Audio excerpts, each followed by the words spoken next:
পাহাড়ি ঝর্ণার স্বচ্ছ জলে ভেসে থাকা পাথরগুলোর দিকে তাকালে হঠাৎ চোখে পড়ে চকচকে সাদা কিছু।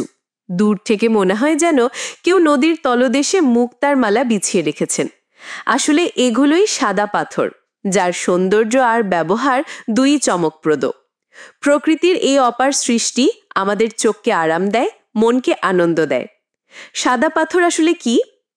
সাধারণত চুনা পাথর বা লিমস্টোন এবং ডলোমাইট জাতীয় খনিজের উপস্থিতিতে পাথর সাদা রং ধারণ করে। ভূতাত্ত্বিকভাবে এসব পাথর গঠিত হয় কোটি কোটি বছর আগে সামুদ্রিক জীবের খোলস, প্রবাল কিংবা অন্যান্য ক্যালসিয়াম সমৃদ্ধ উপাদান জমে জমে শক্ত হয়ে। এদের রং সাদা হয় মূলত ক্যালসিয়ামের উচ্চ মাত্রার কারণে, যা আলোর প্রায় সব তরঙ্গ প্রতিফলিত করে। ফলে পাথর দেখতে একেবারেই শুভ্র মনে হয়। বাংলাদেশে সাদা পাথরের মূল ভাণ্ডার বলতে সিলেট অঞ্চলই সবার আগে আসে। প্রথমেই আমরা বলতে পারি জাফলংয়ের কথা।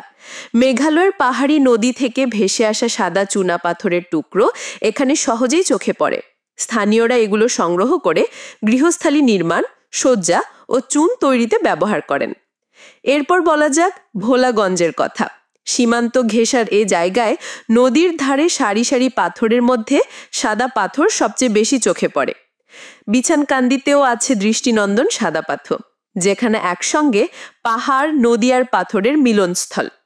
ভারতের পাহাড়ি ঢল বেয়ে নেমে আসে প্রচুর পরিমাণে সাদা চুনা পাথর। বলা যায় তামাবিল ডাউঠি নদীপথের কথা। স্বচ্ছ জলে নিচে সাদা পাথরের আস্তরণ এখানে আসা পর্যটকদের জন্য আলাদা আকর্ষণ।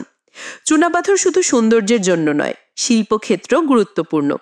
সিমেন্ট তৈরির প্রধান উপাদান হিসেবে চুনাপাথর অপরিহার্য। এছাড়া চুন তৈরিতে, ভাস্কর্য নির্মাণে এবং রাস্তার পিচের সাথে মিশ্রণ হিসেবেও ব্যবহার হয়। সাদা পাথরের প্রতি মানুষের মুগ্ধতা নতুন কিছু নয়, এর শুভ্রতা যেন ভালোবাসার প্রতীক।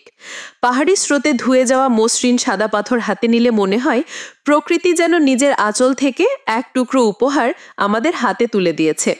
আর সেই শান্তি খুঁজতে প্রতিদিন অসংখ্য মানুষ ছুটে যায় সিলেটের জাফলং, ভোলাগঞ্জ, বিছানকান্দি কিংবা তামাবিলের পথে। প্রকৃতির এ উপহার শুধু অর্থনীতিকে সমৃদ্ধ করে না, আমাদের মনকেও করে শান্ত ও নির্মল ও স্বচ্ছ, ঠিক যেন সাদা পাথরের মতো। এই সাদা পাথর রক্ষা করা প্রতিটি নাগরিকের কর্তব্য। আমাদের উচিত প্রকৃতির ভারসাম্য রক্ষায় উদ্যোগী হওয়া।